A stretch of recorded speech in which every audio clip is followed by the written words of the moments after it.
Bonjour à tous, je suis ravie de vous retrouver pour ce nouveau numéro du Samedi Politique. C'était un peu l'image d'un monde qui bascule. Pendant 3 jours, le sommet des BRICS a réuni plus d'une trentaine de délégations en Russie. Il y avait également les principaux dirigeants du Grand Sud.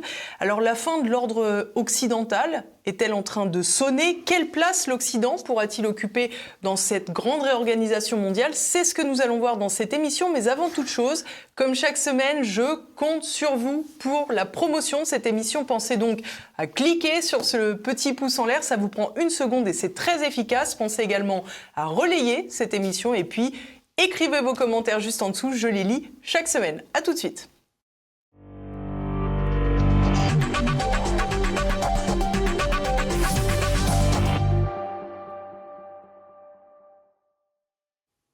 Et à mes côtés cette semaine, Pascal Mas. Bonjour monsieur. Bonjour madame. Merci beaucoup d'être avec nous. Vous êtes géopolitologue, spécialiste de la Russie, également représentant de la République du Tatarstan. Ça tombe bien puisque nous allons en parler, puisque c'est là que se déroulait ce sommet des BRICS. Et vous travaillez également sur un ouvrage qui portera sur cet avènement des pays des BRICS. Alors vous avez communiqué à maintes reprises, Pascal Mas, sur le fait que 2024 serait une année charnière pour cette construction de pays qui se rassemblent, à savoir le Brésil, la Russie, l'Inde, la Chine, l'Afrique du Sud, et évidemment tous les nouveaux pays qui viennent de se rapprocher de ce groupe. Le sommet de Kazan semble confirmer vos dires. Plus que ce que nous pouvions espérer. C'est-à-dire que après l'Afrique du Sud, la Russie a pris la présidence des BRICS, je me suis dit, et de par mes contacts localement, que ça serait un grand événement d'ordre diplomatique et au niveau de la reconstruction du monde. Et les attentes non seulement ont été satisfaites, mais en plus, on peut plus dire que c'est une réussite, c'est un succès, compte tenu du nombre de participants, de la qualité des travaux et des pistes qui ont été ouvertes et qui ont été développées hier lors de la séance plénière et le communiqué final, pour des développements dont certains complètement inattendus. C'est-à-dire que moi-même, je n'imaginais pas certaines avancées à ce point-là.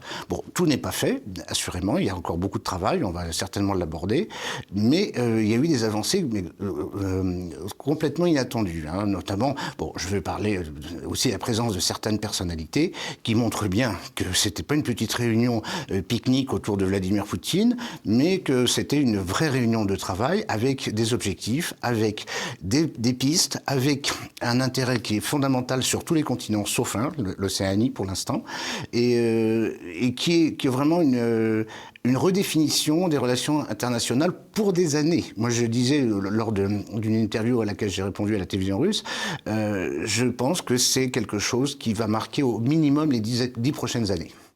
Alors justement, ce qui est très surprenant en France, c'est que malgré l'importance, il me semble, capitale de cette réunion internationale, les médias français n'en ont quasiment pas parlé. Alors ils sont un peu réveillés sur la fin du sommet, peut-être contraints de se rendre compte, de se rendre à l'évidence, j'allais dire. Comment vous expliquez cette quasi-omerta dans les premiers jours? Alors, de toute façon, c'est la continuité d'une sorte de déni par rapport au développement des BRICS. Les BRICS, ça n'a pas commencé hier, hein, ça a commencé en 2009. Moi, je suis un expert des BRICS, je suis ça depuis le premier jour. Et les modifications, les élargissements, les communications des BRICS, ici, tout le monde s'en fout. Donc, en plus, moi, on m'a dit, les BRICS, bric-à-brac, voyez le genre, voyez le niveau surtout. Et c'est pas spécifique aux journalistes, hein. Il y a aussi des politiciens, il y a aussi des universitaires, il y a aussi des agents d'influence qui font une impasse totale sur le phénomène. Alors, d'autant plus que cette année, c'est la Russie qui préside le club.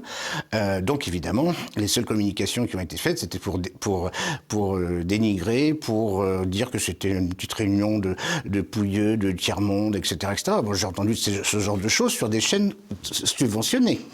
Donc, par vos impôts, chers amis. Oui, madame. Et donc, y compris les miens, ce que je trouve assez détestable.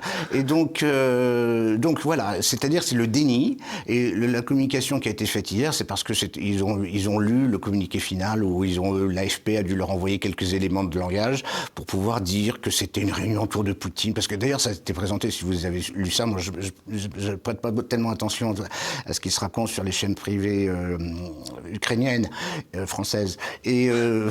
Et sur les chaînes d'État, mais c'était de dire que Poutine faisait un petit raoult entre copains, comme je vous disais tout à l'heure, le pique-nique. Bon, c'était pas ça du tout, parce que je peux vous assurer que ça a travaillé. Et les images le montrent très bien. Drôlement très isolé, au milieu de 40 chefs d'État et de gouvernement ou de représentants, très très isolés, à peu près les 2/3 de la population mondiale d'ailleurs, mais bon, c'est pas grave. Ce que je vous propose, Pascal Mas, c'est d'écouter à présent Frédéric Egouy. Il a répondu à une de mes questions depuis la salle de presse de Kazan, justement sur cette tendance à l'omerta de la presse française. Alors la presse française ne s'y intéresse pas, ou en tout cas pas comme elle devrait. C'est-à-dire qu'elle est incapable de retranscrire la véritable portée de l'événement, parce qu'elle reste bloquée dans un monde qui est en train de disparaître, le monde unipolaire dominé par Washington. Et donc parler de la révolution qui se joue ici, c'est finalement un peu accepter sa propre défaite, et ce qu'elle ne peut évidemment pas faire.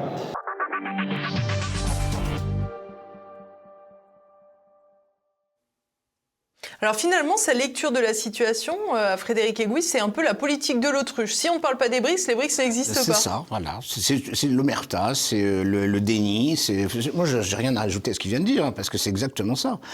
Et c'est pas nouveau. C'est depuis déjà la fondation du club des BRICS, parce que c'est pas un club comme l'OTAN ou le G7. Il n'y a pas de charte, il n'y a pas de loi fondamentale, etc. C'est un club avec cooptation, avec on veut bien de lui, on veut pas de celle-là, etc., etc. Donc c'est très ouvert, et c'est en même temps très pragmatique et disposé à une large appréciation, avec bien sûr, et ça je tiens à le dire sur cette antenne, avec un respect absolu de la souveraineté de chaque État. Et donc de principe de non-ingérence, etc. Absolument pas. Et d'ailleurs, dans les BRICS, il y a, y compris les fondateurs, je pense notamment à l'Inde et la Chine, il y a des sujets de tension, de frontières, etc., qui ont été abordés au cours du sommet de Kazan et qui sont en cours de résolution. C'est-à-dire que on y reviendra. On a quand même de la matière.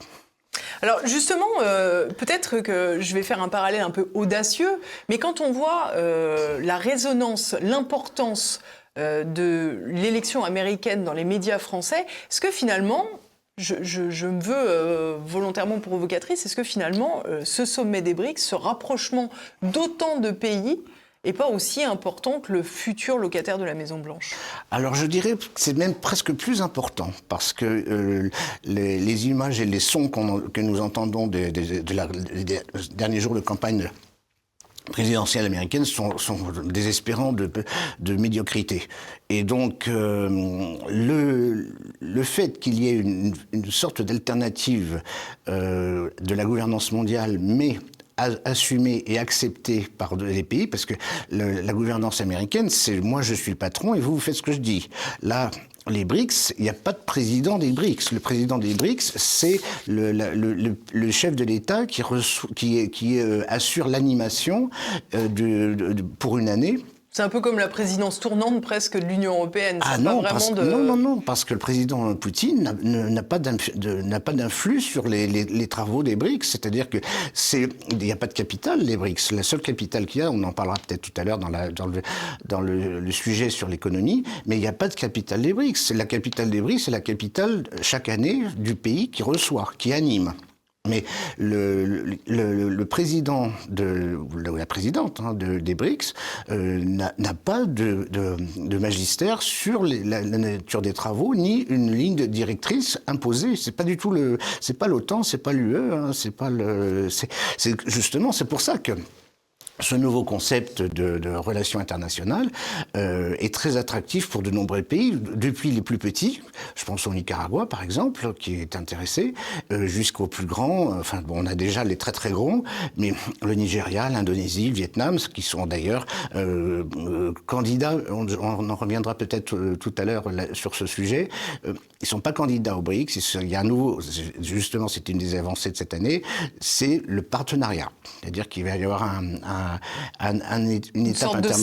une étape intermédiaire où, non, c'est pour garder justement cette flexibilité de façon à ce que les États ne se sentent pas, puisque jusqu'à présent pour rentrer, il fallait l'unanimité de tous les organisateurs, c'est-à-dire que les fondateurs plus la Sud-Afrique se sont mis d'accord pour accepter l'Égypte, l'Éthiopie, l'Iran, les Émirats Arabes Unis, l'Arabie Saoudite aussi, qui n'a pas encore validé c'est une question institutionnelle avec leur Parlement, ils n'ont pas encore validé, mais je ne sais même pas d'ailleurs si c'est pas quelque chose qui va être fait avant la fin de l'année.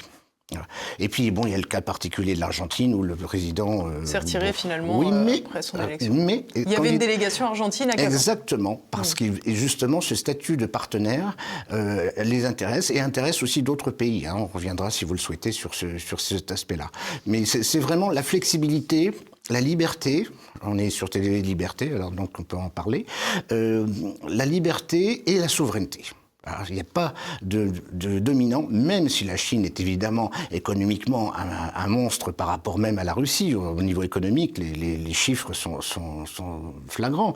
Mais il n'y a pas de magistère avec une charte, des traités, enfin ce genre de trucs là. Alors ça c'est très intéressant justement parce qu'on a beaucoup entendu les médias nous expliquer que Vladimir Poutine se servait de ce sommet pour expliquer qu'il n'était pas isolé, alors que c'était simplement la démonstration qu'il n'était pas isolé et qu'il ne s'en servait pas particulièrement. Pas plus, non. Et on nous a aussi expliqué que Vladimir Poutine, de fait, comme hôte, voulait s'emparer des BRICS pour retrouver son rayonnement comme étant un peu le patron des BRICS. Ah non, du tout. Du tout. Il n'y a pas de patron des BRICS. Et l'année prochaine, c'est le Brésil qui présidera les BRICS.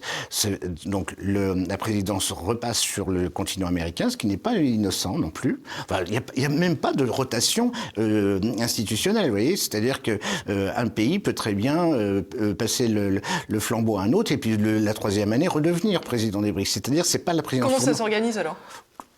Alors, jusqu'à présent, tout se passe au niveau des chefs d'État, avec leur ministre des Affaires étrangères, ou chef d'État ou de gouvernement, c'est-à-dire les personnes qui dirigent réellement le pays, et leur Sherpa. Donc c'est-à-dire que c'est un petit comité, il n'y a pas de commission, de trucs comme ça, c'est de gré à gré.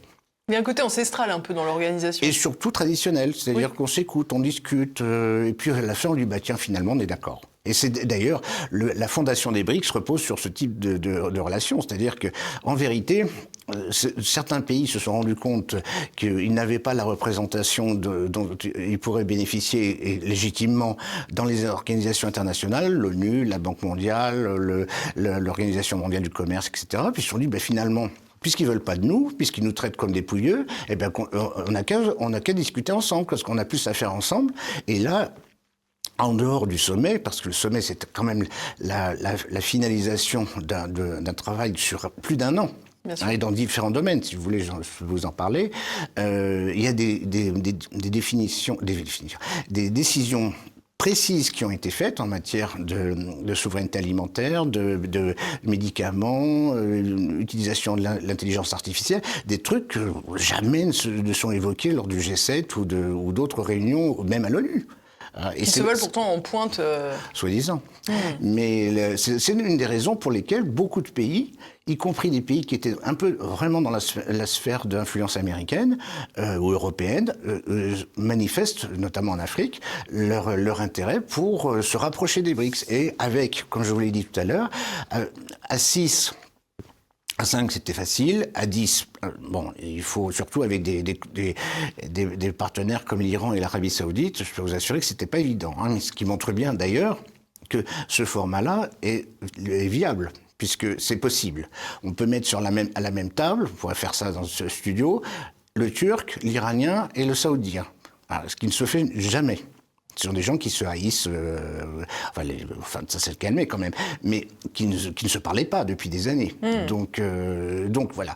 Et je veux dire par là, c'est que le format BRICS est très attractif pour de nombreux pays, sur presque tous les continents. J'aimerais qu'on s'arrête un petit peu, si vous le voulez bien, Pascal Mas, sur la question diplomatique. Ce sommet a évidemment évoqué les grandes crises internationales, l'Ukraine très peu, il faut le dire, mais il a été question évidemment de la guerre, du conflit israélo-palestinien et particulièrement de la guerre à Gaza. Ce que je vous propose, c'est d'écouter le président iranien, vous nous le disiez tout à l'heure, il était effectivement présent, comme l'Arabie Saoudite. C'est Massoud Pezeshkian et je vous propose de l'écouter tout de suite. Nous apprécions beaucoup l'accueil et l'ensemble des efforts du gouvernement et du peuple russe pour l'organisation de ce sommet. Et nous sommes très heureux de cette présidence. Nous sommes heureux car nous voulons la prospérité et le développement mondial pour un monde plus stable et pour une sécurité durable. Nous observons, ce que nous observons au Liban et en Palestine est un épisode de guerre et de violence qui ne tient pas compte du droit et de la souveraineté des peuples. Sans aucun doute, cela met le monde sous une menace d'instabilité et de guerre. C'est pourquoi je demande à l'ensemble des membres des BRICS d'utiliser toutes vos possibilités collectives et individuelles pour parvenir à une évolution de la situation et à garantir le droit des Palestiniens.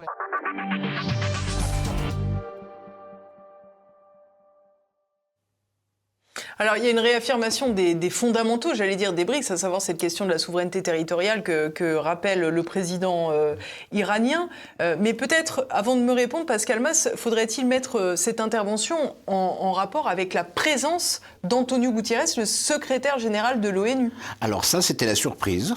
Surprise du chef. Ah oui, assurément, parce que là, il y a un personnage qu'on n'attendait pas à Kazan, c'est bien lui. Et d'ailleurs, sa présence a été confirmée dans les derniers jours. Parce que manifestement, il y a dû y avoir des pressions considérables. Il y avait aussi, bien sûr, vous avez parlé du président iranien. Je souligne quand même que le mois dernier, le président iranien a rencontré au Turkménistan le président Poutine en tête-à-tête. Donc il y avait déjà une discussion parce que par rapport à certainement, j'avais pas mis de micro dans la cravate de Vladimir Vladimirovitch, mais on peut imaginer qu'ils ont parlé de la situation avec le Hezbollah et le Hamas, mais en territoire neutre, au Turkménistan. Et ça aussi, c'est des choses que les Occidentaux ne savent même pas où c'est. Ashgabat, ça leur dit rien. Enfin bon, mais ça fait partie de la méconnaissance qui est malheureusement globale de la part de beaucoup de nos concitoyens. La déclaration du président iranien n'apporte pas de surprise. C'est évident. De toute façon, tous les chefs d'État et de gouvernement qui sont intervenus hier lors de la plénière dont on vient de voir quelques extraits ont commencé déjà par remercier la Russie et le président Poutine pour leur accueil et pour l'organisation qui a été impeccable.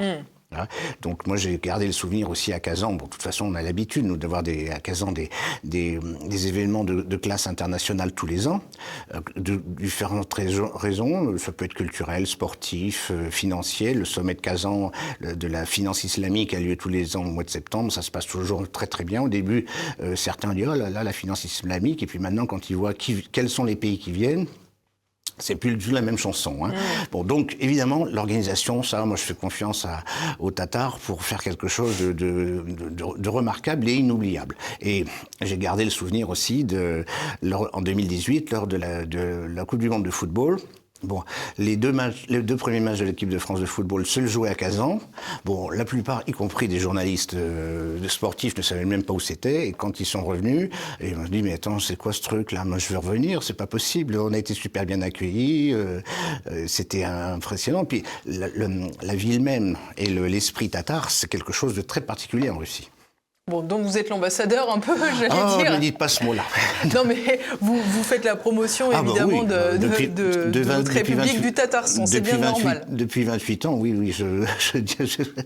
Toujours est-il que cette présence d'Antonio Gutiérrez a fait couler beaucoup d'encre dans les médias français. Et on a notamment lu, à tort ou à raison d'ailleurs, que ce sommet de Kazan, finalement, voulait concurrencer les instances telles que le G20, telles que l'Assemblée générale des Nations unies. Et force est de constater, au vu de ce qui sort de ce sommet, que ce n'est pas tout à fait inexact. Alors, ça donne cette impression, mais ce n'est pas l'objet. L'objet, c'est pas de créer une ONU numéro 2 ou un G20 numéro 2. C'est comme Non, mais c'est peut-être d'avoir une organisation qui fonctionne. Bien sûr, et qui reçoit tout le monde. Le président Maduro était présent, le président de l'autorité palestinienne Mahmoud Abbas était présent. Bon, il y a eu des discussions entre l'Azerbaïdjan et l'Arménie, devant tout le monde. Hein. Attention, c'était pas des petites discussions dans une suite, dans un hôtel de luxe. Hein. Donc, c'est pas du tout le même fonctionnement que New York ou le G20 ou le G7. Hein. C'est quelque chose de tout à fait nouveau. Avec des décisions qui sont prises, avec des engagements, on l'a entendu, des prises de position de la part du président iranien. C'est quelque chose de nouveau. Bon, maintenant, à voir comment ça va se dérouler dans le temps et quelle sera la finalité, mais ça existe. C'est-à-dire qu'on a un club de gens qui se parlent, sans se considérer que l'un est supérieur à l'autre, que l'un a un mode de vie supérieur à l'autre. C'est tout à fait nouveau. Ça, c'est l'esprit BRICS, c'est vraiment nouveau. Et le fait que cette année soit intégré dans la table ronde en tant que membre à part entière des pays venant d'Afrique, je pense à l'Éthiopie et de l'Égypte, et du Moyen-Orient, qui n'existait pas, donc les Émirats, l'Arabie Saoudite, et l'Iran, c'est quelque chose qui montre bien que la vocation des BRICS n'est pas limitée à les anciens pays de l'URSS ou d'un club anti-américain. Vous voyez, c'est pas ça l'esprit. Alors ça en donne. Alors pour les cartésiens abrutis de l'Occident, évidemment, ça marche pas. C'est pas le même logiciel. Obligatoirement abruti quand on est cartésien. Hein. Il faut le préciser pour nos téléspectateurs. Je ne vais pas donner les noms, mais vous imaginez bien de qui je veux parler. Mais ça marche pas. Mais de toute façon, pourquoi ça marche pas? Parce que, justement, l'esprit n'est pas cartésien. C'est-à-dire que c'est plus émotionnel, plus dans le ressenti que dans la logique. Alors, justement, quelque chose qui symbolise assez bien ce ressenti qui prend le pas parfois sur la politique et sur le pragmatique, peut-être rappeler que Antonio Gutiérrez n'a par exemple, plus le droit de se rendre en Israël, alors qu'il y a une crise majeure qui se déroule dans la région, puisqu'il a été déclaré persona non grata par Tel Aviv. On sait que Vladimir Poutine, lui, depuis l'entrée des troupes russes en Ukraine, en février 2022, il a été considéré comme l'envahisseur, j'allais dire, de l'Ukraine. Et il a désormais un mandat d'arrêt international qui plane au-dessus de sa tête. C'est d'ailleurs ce qui lui avait empêché d'assister en personne au sommet précédent en Afrique du Sud, à Johannesburg. Qu'est-ce que ça symbolise aussi, ça? Parce que quelque part, on a un peu l'impression que les BRICS sont bien obligés aussi de se réorganiser, puisque petit à petit, des éléments importants des BRICS sont mis au banc des organisations internationales. Ils s'en foutent. C'est-à-dire qu'on est dans un autre monde. On rentre dans un autre monde. C'est-à-dire que toutes ces espèces alors d'ailleurs, il y a eu des déclarations très importantes, y compris dans le communiqué final, sur les méfaits des sanctions. Ça a été repris d'ailleurs par je ne sais plus quel délégué d'une nation africaine. Nous ne sommes pas des enfants que l'on sanctionne. Donc, alors évidemment, l'Iran est concerné, mais... beaucoup de pays, hein, l'Iran, la Russie... Oui, bien sûr. Alors la Chine, les Occidentaux, c'est pas trop, parce que c'est un gros morceau, mais faire des pressions Il y a quand même les sanctions américaines, mais... Oui, enfin, qui sont détournées encore plus que... Bon, voilà. Mais... non, ça ne les intéresse pas, ça ne les intéresse plus, parce qu'on est arrivé à un tel niveau de développement des relations, c'est que les BRICS maintenant, au tout début, c'était quand même un petit peu des palabres un peu hésitantes. Maintenant, on est dans le vif du sujet, c'est-à-dire des collaborations économiques, financières, agricoles, si vous voulez, on en parlera aussi. Il y a une déclaration particulièrement intéressante qui a été faite par le président Poutine lors de la plénière, avec la création d'une bourse du grain pour pouvoir permettre à des pays qui sont en difficulté de ne pas être victimes des spéculations sur la matière première qui est le blé. Bon, la France a déjà vu les effets de ce genre de choses, puisque maintenant un pays comme l'Algérie se fournit en blé russe et non plus en blé de France. Donc vous voyez, il y a déjà des répercussions avant même le sommet des BRICS, et cette bourse des matières premières pour la nourriture est un des événements fondamentaux de cette session des BRICS 2024. C'est amusant cette affaire des céréales, parce qu'on se rappelle qu'au départ de la guerre en Ukraine, on en a beaucoup parlé à cause de la mer Noire justement et des acheminements en blé. Et à l'époque, c'était Erdogan, le président turc, qui avait dit que les Occidentaux avaient une position qui était très hypocrite, puisqu'en réalité,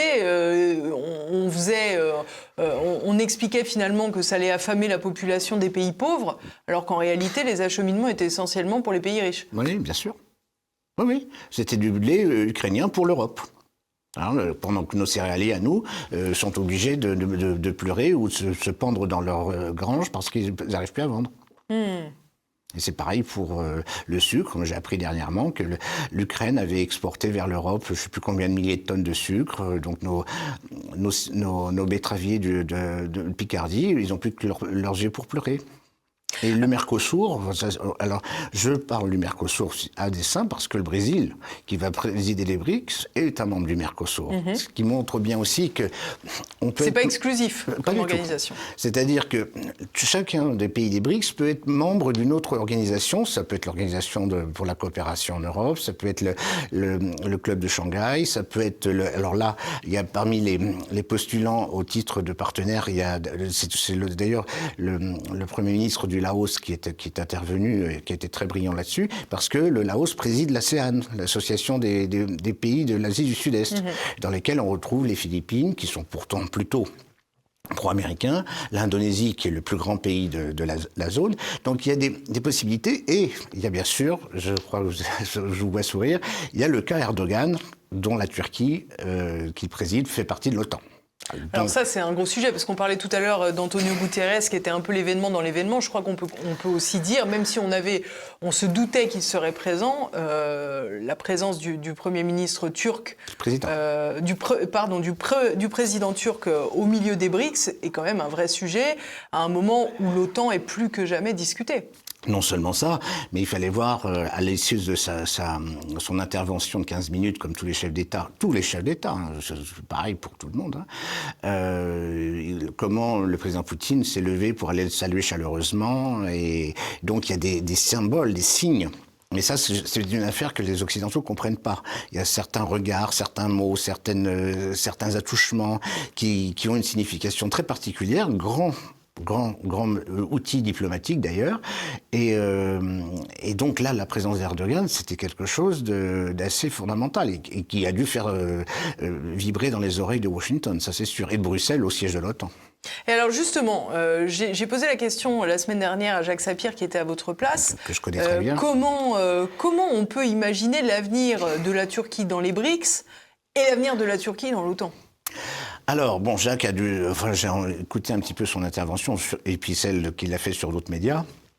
Bon, Jacques, c'est un professeur d'économie, donc là, il est indiscutable, il est brillantissime, et donc, d'ailleurs, son exposé sur la monnaie d'échange et tout ça, sur laquelle on va peut-être revenir un petit peu tout à l'heure, était brillant, comme d'habitude. Le fait que la Turquie soit dans l'OTAN et partenaire des BRICS, parce que je pense, moi, j'en ai parlé avec des amis russes, et notamment de Kazan, c'est que ce concept de partenariat, ça permet justement, toujours dans un esprit de flexibilité et de souveraineté, de permettre à certains de participer. Et on en a une illustration avec l'Algérie, qui n'est pas membre des BRICS, qui a fait acte de candidature mais qui n'a pas été accepté, mais qui participe à la nouvelle banque du développement des BRICS. C'est-à-dire qu'il y a des pays qui ne seront pas membres des BRICS, mais qui participent à certaines structures. Alors, comme les BRICS, ce n'est pas que de la diplomatie et de l'économie, il y a aussi des thèmes militaires, il y a des thèmes technologiques. On a parlé de l'agriculture avec l'acheminement en matières premières, de la santé, par exemple, pour les vaccinations, pour ce genre de choses. Donc il y a plein de choses. Et ce format BRICS actuel est tellement bien adapté que ça permet à certains, ou ça permet par exemple à 3 pays BRICS de faire des manœuvres navales, par exemple, y compris avec des gens qui n'en font pas partie. Vous voyez ? Donc c'est très flexible, c'est la liberté. Alors c'est ça qui rend les Occidentaux complètement ivres de rage, c'est que ceux qui défendent le mieux la liberté et la souveraineté de leur pays, ce sont des pays qui ont été autrefois sous des gouvernements qui étaient autoritaires. On pense la Chine, l'Inde, que l'on qualifie toujours d'ailleurs d'autoritaire aujourd'hui dans les médias. Hein. Oui, mais ils ont qu'à y vivre. Parce qu'en matière d'autorité, ici, on est pas mal. Hein. Alors justement, on évoquait ces questions diplomatiques avec cette présence d'Erdogan. On évoquait également Gutiérrez tout à l'heure. On a vu que le sommet des BRICS était aussi le lieu de rencontres bilatérales, c'est-à-dire qu'il n'y a pas eu que des grandes rencontres avec tous les chefs d'État. Bien au contraire, Vladimir Poutine a lui-même rencontré de très nombreux chefs d'État, de très nombreux homologues. Mais les chefs d'État se sont aussi entretenus seul à seul. Ça a été le cas notamment du Chinois Xi Jinping et de Narendra Modi pour l'Inde, lesquels sont parvenus à avancer sur des sujets extrêmement clivants, comme la frontière dans l'Himalaya, qui sont des sujets qui j'allais dire, gangrènent presque depuis 60 ans. Ah oui, absolument. C'est ça aussi le phénomène que l'organisation des BRICS en Russie et l'état d'avancement des relations a permis à d'autres, à des observateurs aussi, de mieux appréhender leur propre diplomatie. Ouais, par exemple, parce qu'il y a quelque chose que je pense que ça sera mentionné plus tardivement, mais le président du Tatarstan, Rustam Minekhanov, a reçu lui aussi des chefs d'État et des gouvernements. Alors comme le Tatarstan, c'est une région musulmane, mais russe musulmane, et d'ailleurs le président Minekhanov connaît personnellement pas mal des chefs d'État qui étaient présents. Donc il les a reçus au palais présidentiel à Kazan, qui n'est pas l'endroit où... Là, c'est le Kazan Expo, c'est un endroit beaucoup plus vaste. Et donc il y a eu aussi des discussions à ce niveau-là, parce que la diplomatie russe vis-à-vis des pays musulmans, elle s'appuie, mais c'est très volontaire, de la part du président Poutine, sur des relations avec... justement de cette entité musulmane qui est le Tatarstan et du président Minekhanov, de relations directes avec des chefs d'État, avec des États. Et bien souvent, au cours de ces 10 dernières années, c'est pas une diplomatie parallèle, c'est parfaitement assuré par le ministre Lavrov et Madame Zakharova, que j'ai la chance de connaître, c'est pas de la diplomatie parallèle, c'est une diplomatie complémentaire, c'est-à-dire qu'il utilise la dimension musulmane pour rencontrer d'ailleurs, le résultat est probablement l'entrée de l'Égypte et de l'Iran en tant que membre à part entière dans les BRICS. Parce que il y a eu un travail de préparation avant. Le sommet, c'est la conclusion d'une année et même plus de travaux. Bien sûr. Multilatéraux. Et donc, comme vous le soulignez, des présidents ou des chefs d'État ou des délégations venus, beaucoup d'Afrique d'ailleurs, ça c'est la suite des sommets Russie-Afrique, qui aussi ont été un succès phénoménal, se sont rencontrés et ils se sont aperçus qu'ils avaient aussi des points communs et des problématiques communes. Et c'est ça l'objectif, c'est de mettre tout sur la table, on dit voilà, moi j'ai ce problème-là, qu'est-ce que vous en pensez? Ah ben tiens, nous on a fait comme ça, et voilà. C'était vraiment intensif comme travail. Hein. Avant de revenir sur cette question de l'islam en Russie, parce que c'est un point très important qui a été très peu évoqué, j'aimerais qu'on écoute, non pas Vladimir Poutine, mais Xi Jinping dans son intervention justement. Nous devons également renforcer l'autorité de la nouvelle banque de développement. Et ainsi, le système financier pourra s'adapter mieux à tous les changements auxquels nous sommes confrontés sur la scène internationale. Il faut promouvoir l'agenda culturel Et cela permettra à différentes cultures, à différentes populations de coexister. Les BRICS partagent une riche culture. Il faut également promouvoir, comme je l'ai déjà dit, la coexistence de plusieurs civilisations. Il faut partager notre expérience dans le domaine de la gestion administrative. Il faut mettre en œuvre le potentiel des BRICS dans le domaine culturel, dans le domaine des sports, afin de renforcer les BRICS. L'année dernière, j'ai proposé une initiative de créer un mécanisme de formation numérique au sein des BRICS et je suis ravi que ce mécanisme soit déjà créé et la Chine va faire tout ce qui est nécessaire afin de promouvoir cette formation numérique.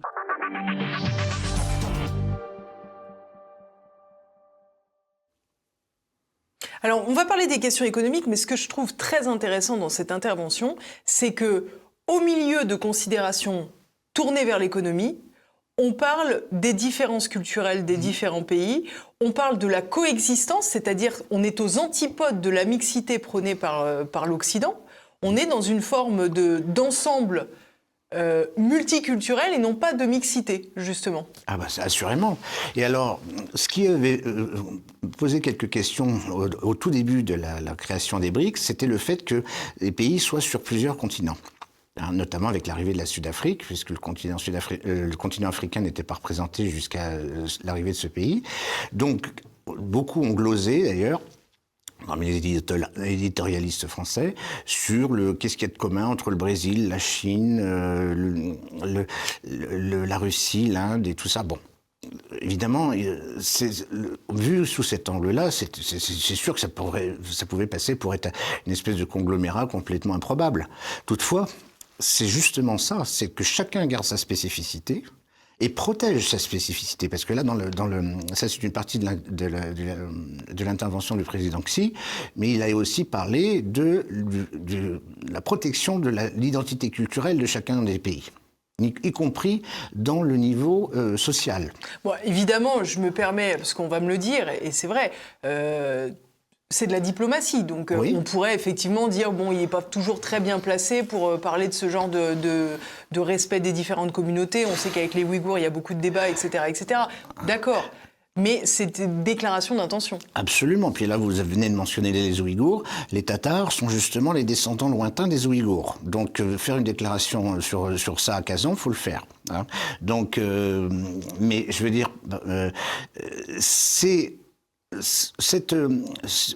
alors, chaque pays, chaque même continent, dirais-je, que le Brésil, l'Afrique, le Moyen-Orient et l'Asie, l'Est de l'Asie, effectivement, de fait, n'ont pas vraiment beaucoup de points communs si on regarde sur la surface. Mais, attaqués par le wokisme occidental, tout le monde trouve sain qu'on reste sur des fondements traditionnels culturels, y compris dans Quels qu'ils soient. Et ça, vous parlez du wokisme occidental, mais ça tranche aussi avec cette vision du choc des civilisations dont on parle presque tous les jours aujourd'hui, notamment à cause du conflit israélo-palestinien. C'est une vision radicalement différente de celle du choc des civilisations. Ah, totalement. Là, le fossé est en train de s'élargir et de s'approfondir à chaque déclaration. Même au niveau diplomatique, je vois au niveau européen et tout ça, c'est catastrophique. Hein. Chaque déclaration est un coup de pelle pour pouvoir approfondir le fossé entre les deux mondes. Et si je peux me permettre, je crois que Vladimir Poutine avait fait un discours, une intervention un peu en ce sens au moment des attentats du Crocus à Moscou. Bien sûr. En disant la Russie n'a pas d'ennemis en islam quelque part. Alors non, c'est les islamistes qui sont des ennemis. Les terroristes islamistes. Hein, et malheureusement, la Russie a souffert de ça. Vous avez parlé du Crocus. Moi, j'ai le souvenir aussi de l'école de Beslan. Bien sûr. Et de Nordost, du théâtre. Et donc, il n'y a pas... oui. Et d'ailleurs, dans le communiqué final, et ça a été abordé par plusieurs chefs d'État, y compris le Erdogan, parce que pendant qu'il était à Kazan, il y a eu un attentat à Ankara. Donc la question du terrorisme fait partie des sujets principaux d'échange et de coopération entre les pays BRICS. Ce sont des enjeux aussi pour eux. Ah, complètement. Parce qu'ils sont tous concernés. Tous concernés. Même un pays comme la Thaïlande a eu aussi des terroristes, des attentats terroristes. Bon, le Nigeria, qui, comme je vous le disais, fait partie maintenant du groupe des partenaires, des éventuels partenaires, ils savent ce que c'est. Ils ont Boko Haram chez eux. Hein. Donc, le Moyen-Orient, n'en parlons pas. Tous ces pays sont concernés directement dans leur chair par le terrorisme islamique. Donc, ils ont tous une raison. Avec une réponse très différente de celle de l'Occident. Eh bien, évidemment. Mais l'Égypte, à partir de laquelle les frères musulmans ont développé leurs activités, bon, Erdogan, il est soupçonné d'être frère musulman aussi, c'est des sujets aussi qui sont abordés. Alors, quand c'est trop brûlant, les Ouïghours, parler des Ouïghours aux Chinois à Kazan, ça serait vraiment discourtois. Mais c'est abordé quand même. C'est-à-dire d'une manière... Mais c'est pas sous la forme de l'injonction. On ne dispense pas une leçon. Nullement. Si on aborde ce sujet-là, je préfère qu'on en parle plus tard. Bon, eh bien, on parlera plus tard. Parlons des choses sur lesquelles on peut avancer. Voilà, exactement. Et c'est ce qui a donné, d'ailleurs, le succès du sommet qui vient de s'achever. Là, c'est ça. C'est qu'on a avancé sur une multitude de sujets pour ne pas tomber sur des points de conflit ou d'achoppement qui auraient pu mettre en échec le déroulement du sommet. Alors évidemment, une grande partie de ce sommet a aussi été consacrée à la partie économique. On l'a vu tout à l'heure dans l'extrait que j'ai diffusé de Xi Jinping. Évidemment, il parle de collaboration, de coopération en matière technologique, de pointe, en matière d'intelligence artificielle. Vous avez parlé tout à l'heure de la question de la santé. On pense bien sûr aux principes actifs qui viennent essentiellement de Chine et d'Inde. Quand on voit la dépendance que l'Europe a développée vis-à-vis de ces pays, on peut s'inquiéter bien sûr qu'il y ait une réorganisation encore plus puissante des pays des BRICS. Comment voyez-vous l'organisation économique entre ces pays? Est-ce que ça doit se faire en plus d'une organisation qui accepte de commercer avec l'Occident, ou est-ce qu'à terme, il y aura une rupture et il y aura deux blocs qui commercent à l'intérieur mais qui ne se parlent plus et qui n'échangent plus? Alors je ne pense pas qu'on en arrive là pour l'instant. Je dis bien pour l'instant, je rajoute pour l'instant. Jacques Sapir, que vous avez reçu ici, a développé, d'une manière très intéressante et intelligente, le projet d'une monnaie d'échange, c'est-à-dire, en vérité, c'est à la fois une monnaie et aussi une chambre de compensation entre les pays. Le fameux BRICS Pay. C'est ça. Voilà, BRICS Pay, que le président aussi, il est à l'origine de ça. Hein, c'est-à-dire que la Chine est en pointe sur le développement des paiements en monnaie virtuelle, crypto, voilà, et aussi sur l'établissement d'un système comme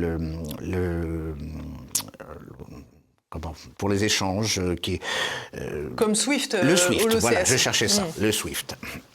Donc, la Chine a développé d'ailleurs des cartes de paiement qui sont valables en Russie, qui sont valables maintenant en Iran. Donc, les banques centrales de ces pays-là, et l'Afrique du Sud, par exemple, a développé aussi, il y a le rand, et puis il y a le rand pour les échanges. C'est-à-dire que tous les pays du sud du continent africain, maintenant, commercent en rand.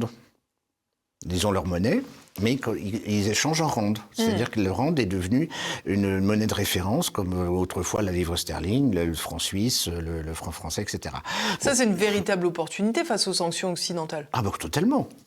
Totalement. L'objet, c'est de s'émanciper des systèmes de paiement traditionnels en dollars. C'est de la dédollarisation. Ça c'est quelque chose qui a beaucoup intéressé, mais sans s'en rendre compte, qui a beaucoup fait parler les médias occidentaux, la dédollarisation. Parce que l'objectif, c'est de se débarrasser du dollar en tant que monnaie d'échange, et ce qui peut avoir des conséquences considérables. Alors justement, est-ce que l'objectif, c'est de s'en émanciper totalement? Probablement oui.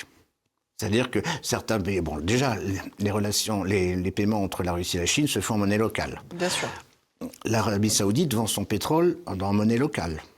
Et Dubaï, qui est devenu une place financière essentielle maintenant dans le monde, aussi bien entre l'Asie, le Moyen-Orient et l'Afrique, ouvre des comptes dans toutes les monnaies existantes. Et vous parlez du pétrole, hein, c'est 45% de la production de pétrole, les BRICS. Hein. Oui. Ah oui. Et puis il y a le Venezuela qui est candidat aussi comme partenariat. Bon, l'Indonésie aussi, mais l'Indonésie maintenant n'exporte plus. Mais c'est pareil, tout ça c'est une autre vision du monde avec des nouveaux chiffres. Et là, le principe de dédollarisation n'est pas une question politique, c'est une question économique.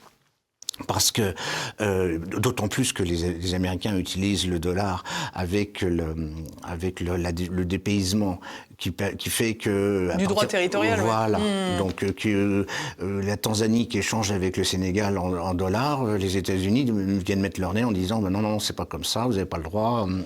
On va vous sanctionner, etc. Donc c'est plus possible. D'ailleurs, on a un ancien patron de la DGSI en France, Patrick Calvar, qui travaille maintenant pour une entreprise qui va justement faire la chasse aux entreprises européennes qui ne respecteraient pas le droit américain. Oui, ben voilà, donc on en est là. Donc Après avoir imposé Palantir, d'ailleurs, à la DGSI. On est dans le ridicule le plus absolu.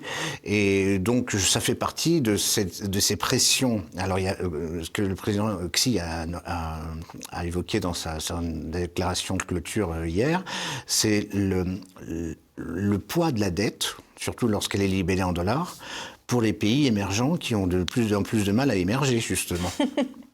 Donc c'est ce système de dédollarisation à la fois technique est également un facteur de développement pour ces pays qui sont écrasés par la dette.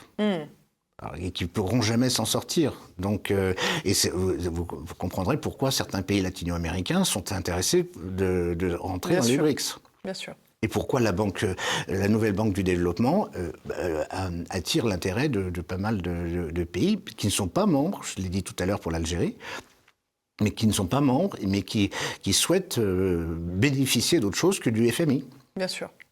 Je vous propose d'écouter tout de suite, encore une fois, un petit extrait de Vladimir Poutine lors de la plénière. Ça ne me dérange pas. Le commerce international et l'économie mondiale, nous l'avons constaté, est en grande évolution. Ce qui est positif, c'est que le centre des activités économiques se trouve maintenant dans des marchés en développement. Se forment des nouveaux modèles économiques qui connaissent une nouvelle croissance, notamment dans le sud et l'est du monde, et donc dans tous les États des BRICS. Bien sûr, tout ceci revêt un potentiel de crise et de tensions géopolitiques. La croissance chronique se poursuit, se renforce la poursuite du protectionnisme, des sanctions et d'une concurrence déloyale. Pour ce qui est des économies des BRICS, eh bien, elles démontrent une certaine stabilité grâce à des politiques macroéconomiques et des décisions d'investissement stables. La majorité des pays attend des développements rapides. Ainsi, la croissance moyenne pour 2024-2025 est attendue à 3,8%. Et avec une augmentation du PIB de 3,2%. S'agissant du pouvoir d'achat, à partir des résultats de 2024, nous sommes à 36,6%, ce qui certainement augmentera, ce qui pour le... C'est 30% pour 2023, pardon, et maintenant pour 2024, pour le G7, c'est 30%. Donc la position des BRICS dans l'économie mondiale, comme on le voit, va se renforcer.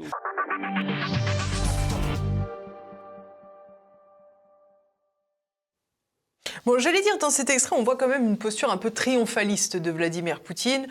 Pour lui, les BRICS, tels qu'ils ont évolué, c'est un succès. Et en parallèle, l'Occident s'effondre. Complètement. Mais ce n'est pas la première déclaration qui va dans ce sens. Et moi, je regarde la télévision russe, évidemment, comme vous l'imaginez. Au quotidien, le président Poutine, quand il s'adresse pour des raisons internes, il dit vous avez vu où ils en sont ? Vous avez vu qu'on est ruiné ? Alors, ce qui est assez drôle d'ailleurs, c'est que le générique du journal de la télévision, d'une des télévisions importantes russes, c'est Bruno Le Maire qui annonce que l'économie russe va être mise à genoux.